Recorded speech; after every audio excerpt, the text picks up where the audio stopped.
Tribuners, nuansa Imlek yang terasa di berbagai daerah, termasuk kota Manado, Sulawesi Utara. Ornamen hiasan pernak-pernik terkait Imlek mulai dipasangi di mana-mana. Di sisi lain, warga Tionghoa pun mulai disibukkan dengan tradisi menjelang Imlek. Seperti umat Konghucu Manado, mereka mulai membenahi kelenteng Kongsi Miao dari Jalan Panjaitan, Manado.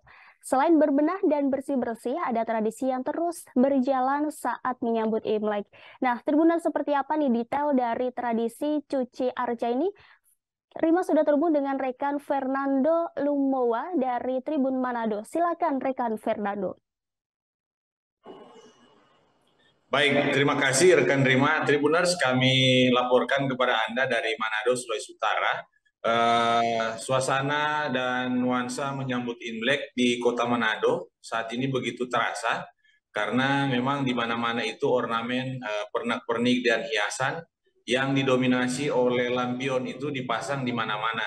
Apa terlebih di kawasan Kampung Cina atau Chinatown di kota Manado itu nuansa Imlek ini begitu terasa. Dan Tribuners, di saat menjelang Imlek yang nantinya jatuh pada tanggal 22 Januari nanti, umat masyarakat Tionghoa, termasuk di dalamnya itu umat Konghucu yang ada di Manado itu mulai mempersiapkan diri untuk menyambut Imlek. Dan salah satu yang dilakukan itu yaitu mereka bersih-bersih tempat ibadah mereka, yaitu kelenteng Kongsi Miao. Jadi sebagian besar umat Konghucu di kota Manado itu beribadah di kelenteng Kongsi Miao yang letaknya berada di Jalan Panjaitan yang merupakan pusat dari kampung Cina di kota Manado. Dan dalam proses-proses bersih-bersih ini juga ada tradisi yang selalu dijalankan oleh umat Konghucu, yaitu mereka membersihkan arca-arca atau mencuci arca-arca yang ada di sana. Dan Tribuners, arca-arca yang dicuci dan dibersihkan ini ada yang usianya sudah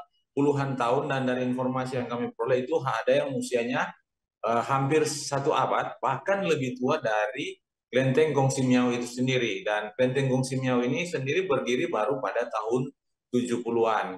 Dan Tribuners, proses pembersihan arca tidak sembarang sebagaimana kita mencuci barang atau sesuatu. Itu perlu dilakukan dengan hati-hati, di mana dilakukan secara khusus menggunakan sikat khusus, sikat yang sangat kecil ukurannya, dan menggunakan air dan sabun. Dan dari hasil reportase dan yang kami perhatikan dalam proses cuci arca ini, mereka yang mencuci arca itu bukan sembarang orang, di mana mereka yang mencuci arca itu harus berpantang. Mereka itu 3 hari tidak makan makanan bernyawa, artinya mereka itu tidak makan daging hewani seperti ikan, ayam, sapi, dan lain-lainnya.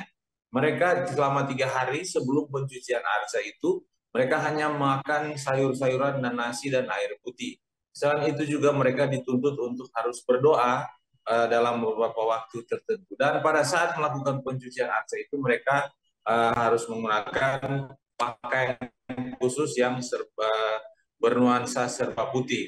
Dari wawancara kami kepada Ketua Majelis Tinggi Agama Konghucu atau Matakin Sulawesi Utara,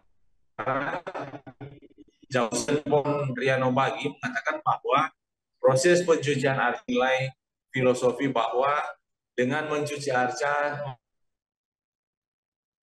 umat Konghucu bisa memiliki kehidupan dan hati yang lebih bersih dalam rangka menghadapi tahun baru, yaitu tahun baru Imlek 2574 Kongsili. Kemudian makna dibalik dari pakaian putih itu, di mana mereka juga harus menyambut memasuki masa Imlek tahun baru 2574 ini dengan hati yang bersih dan tulus. Artinya hal-hal yang tidak baik, kehidupan yang tidak baik di tahun yang sebelumnya itu. Terima kasih sudah nonton. Jangan lupa like, subscribe, dan share ya.